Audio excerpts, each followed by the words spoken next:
Hi everyone. आज जिस reflex की मैं बात करने वाला हूँ वो है basically grasp reflex. Now grasp का ऑब्वियसली मतलब होता है ग्रैब करना।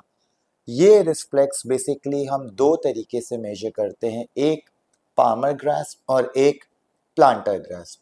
आइए हम डिटेल में दोनों को समझते हैं कि ये होते कैसे हैं।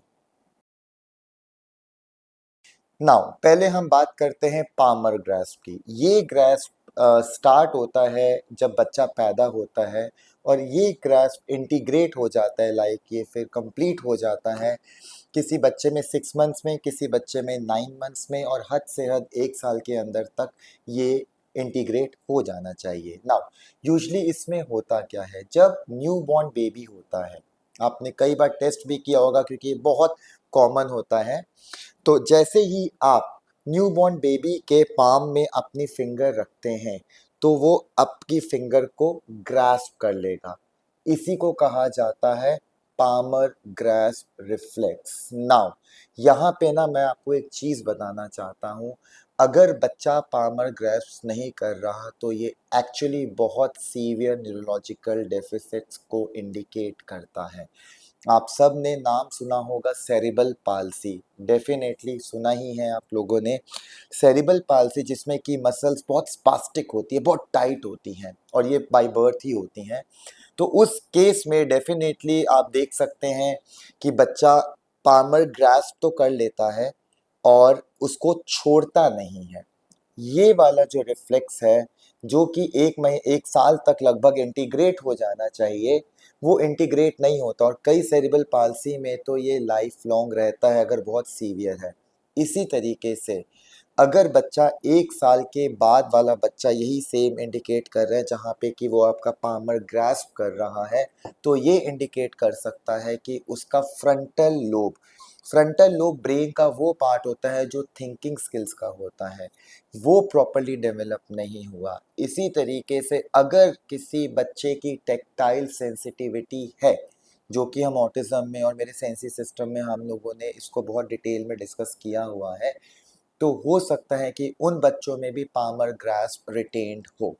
तो डिपेंडिंग अपॉन कि क्या इश्यूज दिख रहे हैं, इसका ट्रीटमेंट वैसा ही होता है। कुछ और इश्यूज, अगर आपका पामर ग्रास्प इंटीग्रेट नहीं हुआ है तो आप बच्चों में देख सकते हैं कि उनके फाइन मोटर्स काफ़ी वीक होंगे, उनकी हैंडराइटिंग बहुत पुअर होगी, वो टेक्टाइल सेंसिटिव होंगे। अब टेक्टाइल सेंसिटिविटी की मैंने वीडियो बनाई है, प्लीज़ जाके वहाँ पे देख सकते हैं कि टेक्टाइल सेंसिटिविटी क्या होती है। और ऐसे बच्चों में डेफिनेटली आप देखेंगे कि उनकी फिंगर्स थोड़ी सी फ्लफ़ी होंगी या फिर उनके फाइन मोटर्स या उनकी जो फिंगर्स की टोन है वो इतनी स्ट्रॉन्ग नहीं है।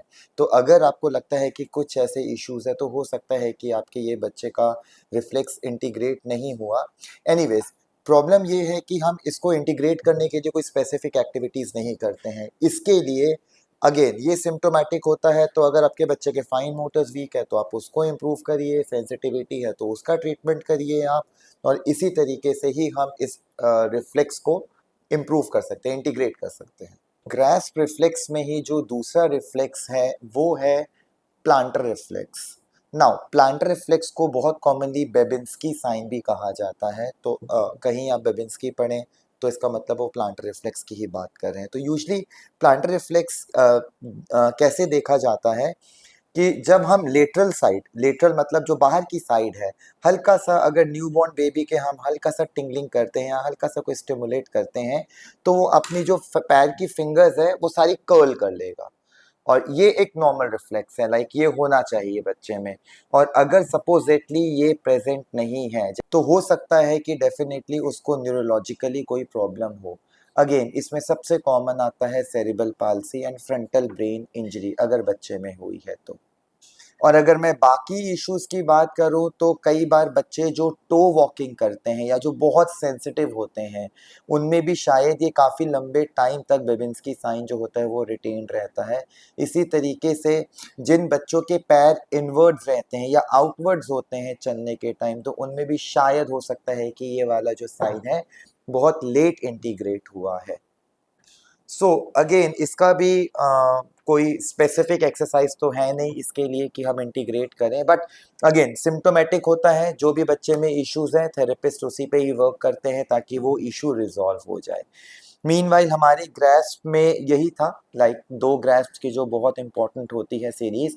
तो यहाँ पे मैं थोड़ा सा रिवाइज करूंगा, जो हमने पहले जो रिफ्लेक्सेस किए हैं आफ्टर बर्थ जो हम लोगों ने किए हैं, वो 3 अभी तक कर चुके हैं हम। जो हमारा पहला था that was a Gallant reflex, तब हमने रूटिंग किया, और अब हमने किया है ग्रास्प रिफ्लेक्स। इसी तरीके से अब जो मेरी नेक्स्ट वीडियो है वो सबके फेवरेट रिफ्लेक्स है, ATNR और STNR। तो प्लीज़ आप मेरे चैनल को सब्सक्राइब करिए एंड देखते रहिए। बहुत न्यू रिफ्लेक्सेस के बारे में भी बात करेंगे, हम रिफ्लेक्स एक्सरसाइजेस के बारे में भी बात करेंगे, और सबका फेवरेट ATN और STNR नेक्स्ट वीडियो मेरी उसी पे आने वाली है।